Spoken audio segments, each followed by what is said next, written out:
where it's a, I'll sort of do the bar for you. So like, I'm not exactly sure if I agree with that. I'm a light drinker myself, but at the same time, I think again, it's really about the people that you're cultivating in that safe space. And let's say it is your space and you are the host. You want to make that a safe space for you and your family or your friends or whoever you may be with in general. So I think it's less for me about necessarily the alcohol and really cultivating and sort of creating a room of safety for me. It's my house. I'm going to do that now. In the opposite, if I feel uncomfortable at a space, again, it's November, right? We're going into December, but it's November. If I don't feel comfortable or safe in this environment, I don't need to stay here. No one's forcing me to be here. But in terms of alcohol, I don't think. Look, if you feel the need to put a certain level or limit on the amount of alcohol that you're serving because of the guests that you're inviting, I think you should really re-examine the guest list versus the alcohol that's at the party. Oh, wow. Maybe not invite them in the first place. Maybe not. But that's not always an option, especially if there's certain extended family members. Danny, what about that? Because also, too, I mean, I've seen it. It's happened to me, and I'm sure it's happened to a lot of people, especially women and the younger kids, like the teens that'll be there. Somebody has too much to drink. They corner you. They start into a whole story, and then you kind of dragged into this whole thing. What are your feelings about this? Yeah, I agree a bit with Josh. I think a lot of it comes down to pre-planning, knowing who's going to be where and what you're going to do in certain situations. Because boundaries, it's always about boundaries, and they're for us. What am I going to do? How am I going to respond when this event happens? So I think that pre-planning and knowing when is a definite, let's go, grab your stuff and let's get out of here, or when it's, let's just pivot to a safe conversation.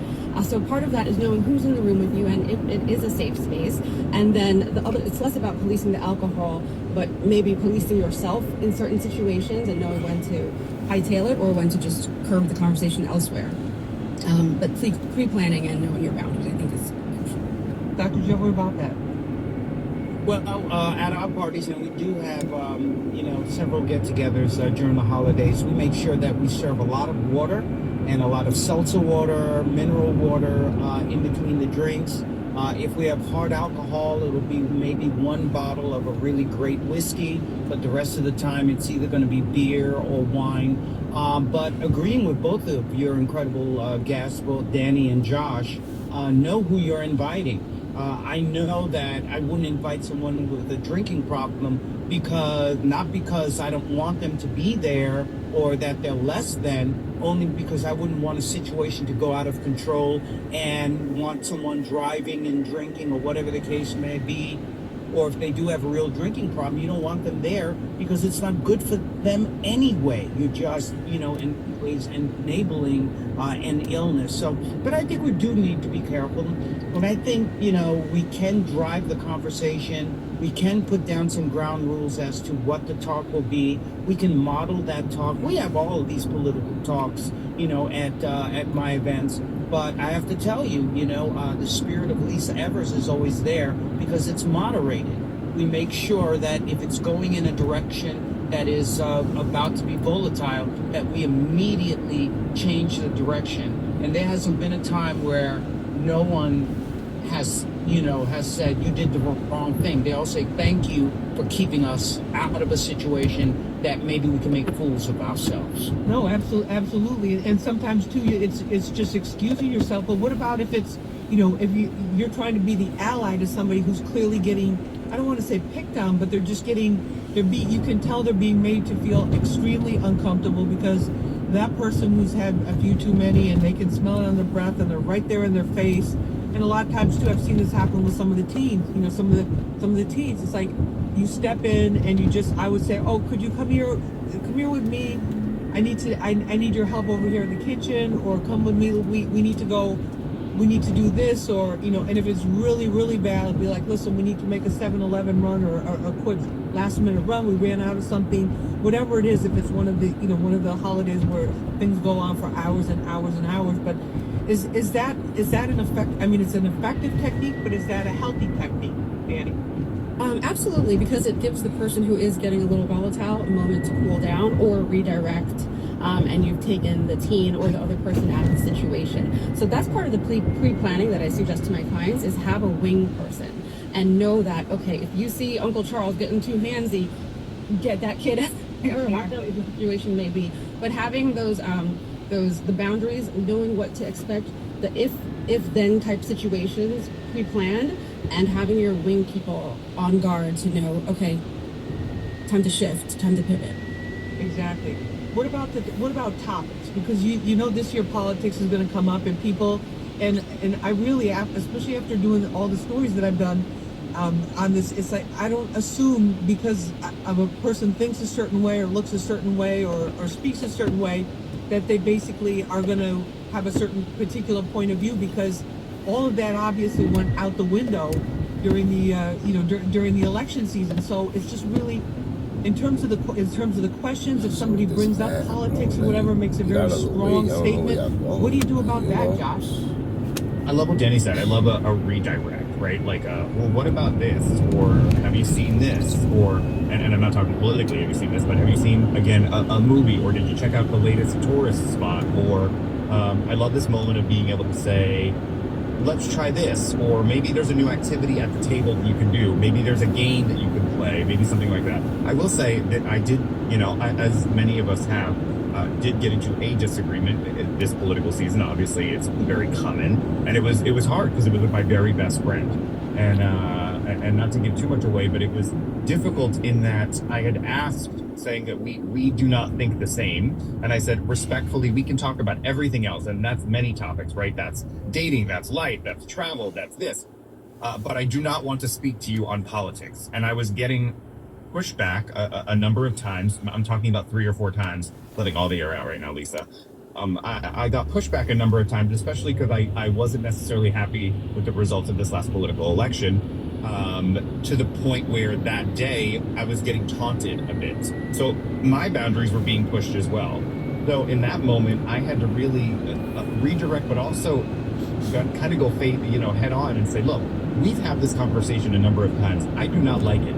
You wouldn't like it if I did X, Y, and Z, and really not showed her and put her in a position that would maybe like where she would feel uncomfortable, but I needed her to understand why she didn't like it and maybe put it on her terms. And at that point, it was like, whoa, how do we get here? And I said, well, wait a second, because I've told you my boundary 3, 4, 5 times now. So I think it's okay to put those boundaries in place. And if someone doesn't listen to you, perhaps you do need to show them the way and say, you don't like it when I do X, Y, and Z here. So please don't do that to me and respect me. And whether that's respecting your home, whether that's respecting your kids, your significant other, I think that is okay. Yeah, those parameters. And I agree. If I may just jump in real quick. I'm sorry, Danny. Go ahead. No, please. I was just. So I know we're talking about letting people talk. Dr. Jeff, go ahead and then we'll grab Dan. We let it on street side. Whoever gets in there first. It's like a big family kitchen table combo. All right, I apologize, Danny. I think the bottom line is, Josh, you're talking about boundaries, and I think boundaries are extremely important. And what you did was very, very courageous. And I think we have to look at the fear factor. And I really believe they have nothing to fear but fear itself. Are you really afraid?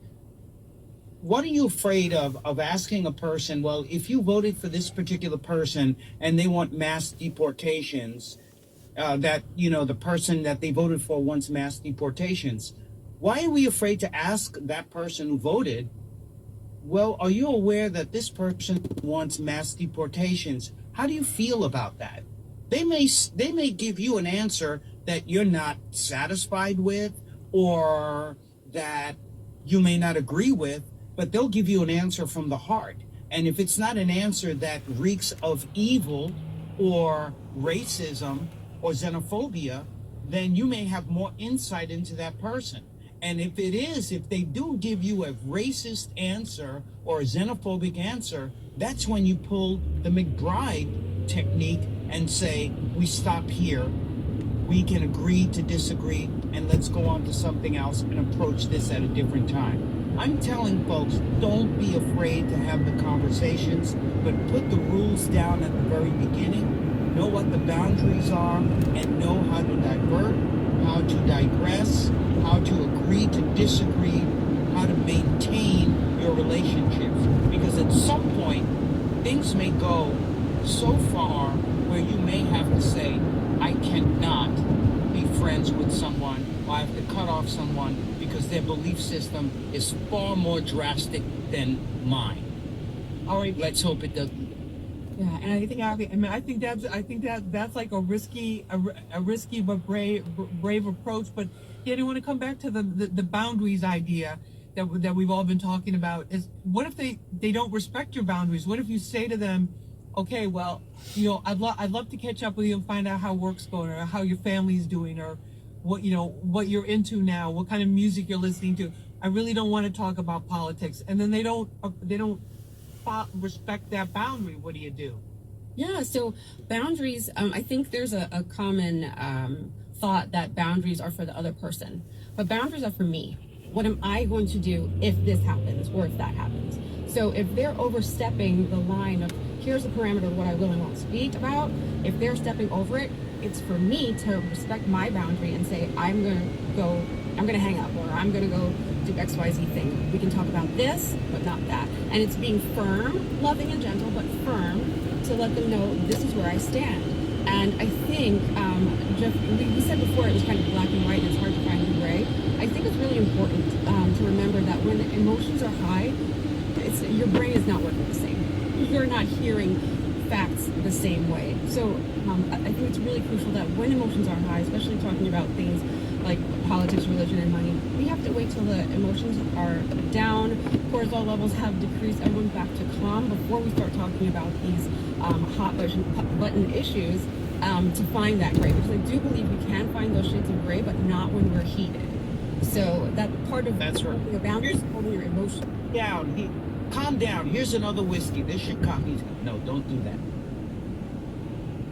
All right, we're going to take a short break. We'll be back with more of Street Soldiers finding harmony during the holiday season and how we can actually enjoy it and have fun and look forward to it. Stay with us. This is Street Soldiers. We're back right after this. My own girl, my girl Nessa. Yeah, that's right. Yes, at this point, we know J-Lo filed for divorce from Ben Affleck.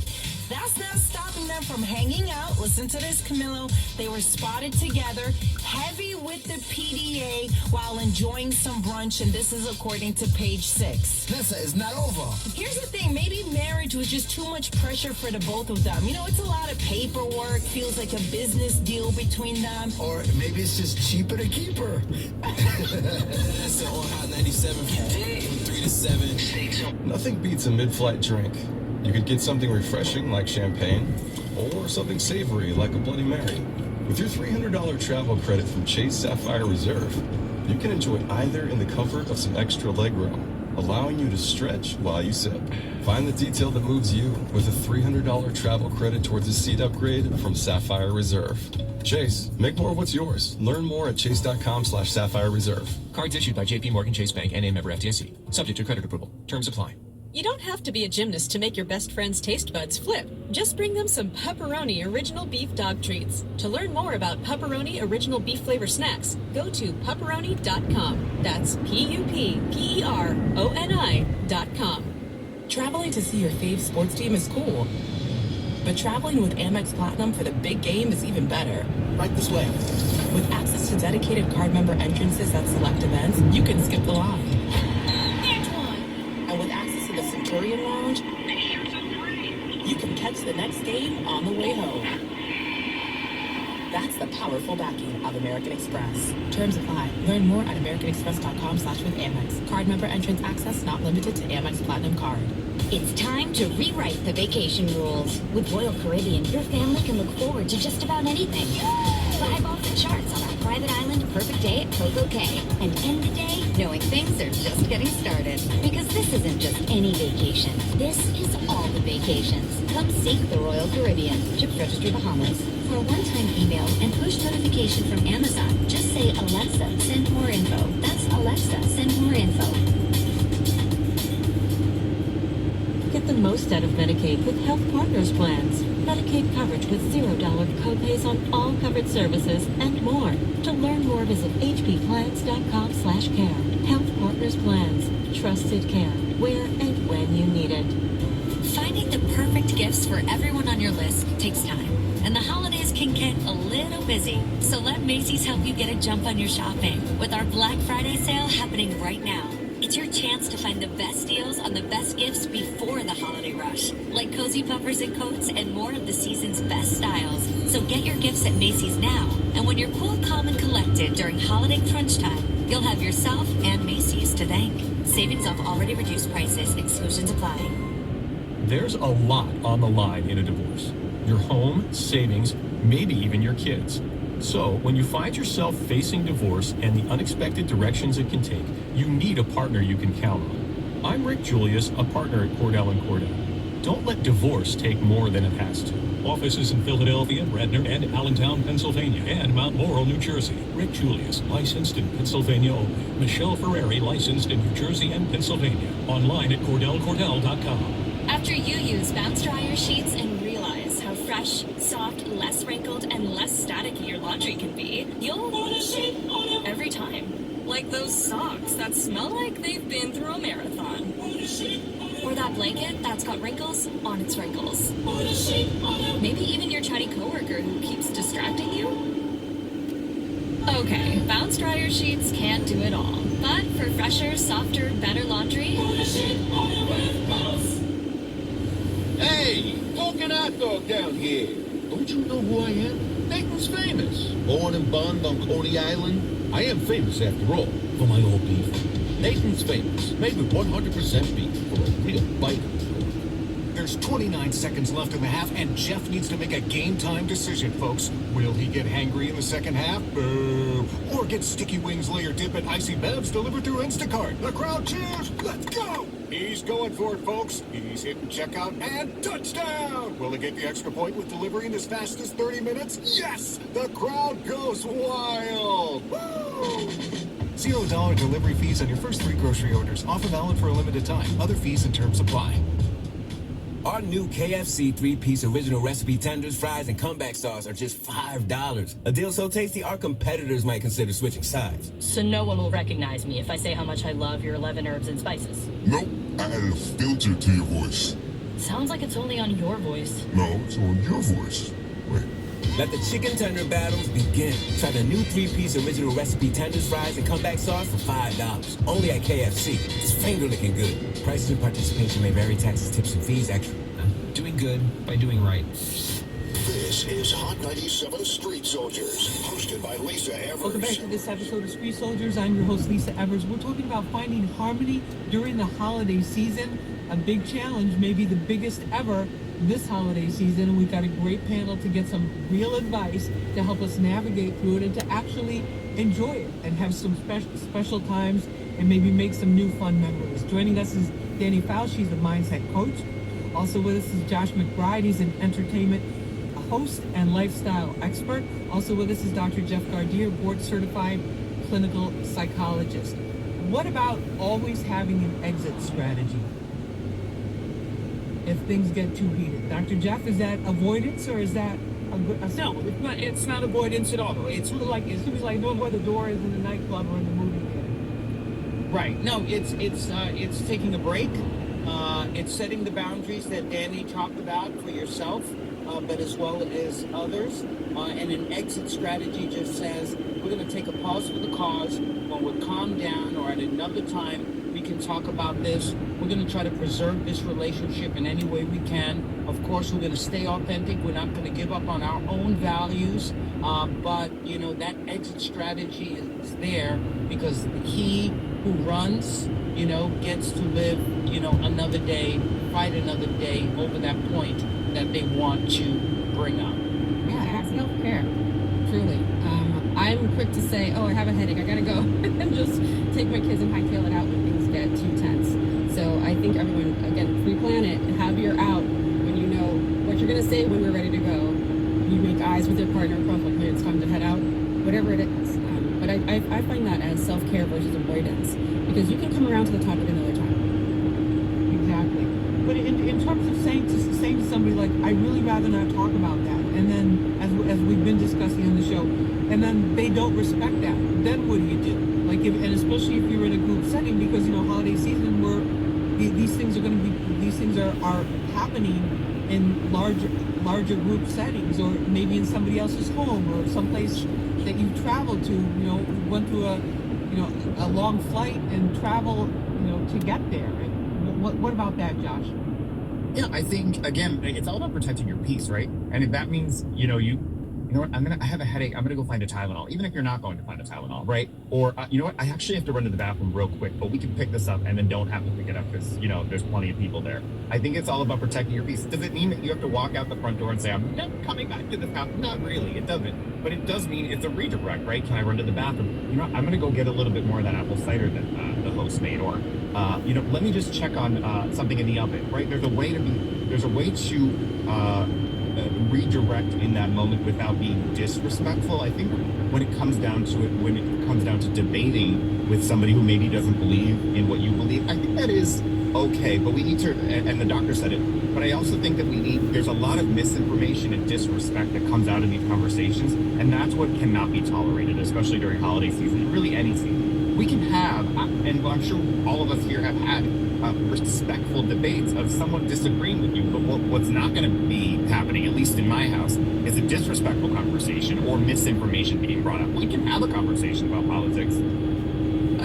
kind of in a similar spacing of I know everyone else's viewpoints, but what's not going to happen here is you sharing misinformation or disinformation and disrespect, and often those two are coincide. They go hand in hand. They go hand in hand. Yeah, Josh, you must.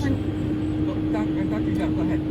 Yeah, I just wanted to say, yeah, Josh, you must be a mind reader, because that's exactly what I was thinking. Number one, we need to be an upstander, not a bystander. So when someone in the conversation says, I've had enough, or can we take a break from this, or I'd rather not talk about it, we need to reinforce and be supportive of that individual who says, I need my boundaries now. I need help. I just need to walk away from this, and we need to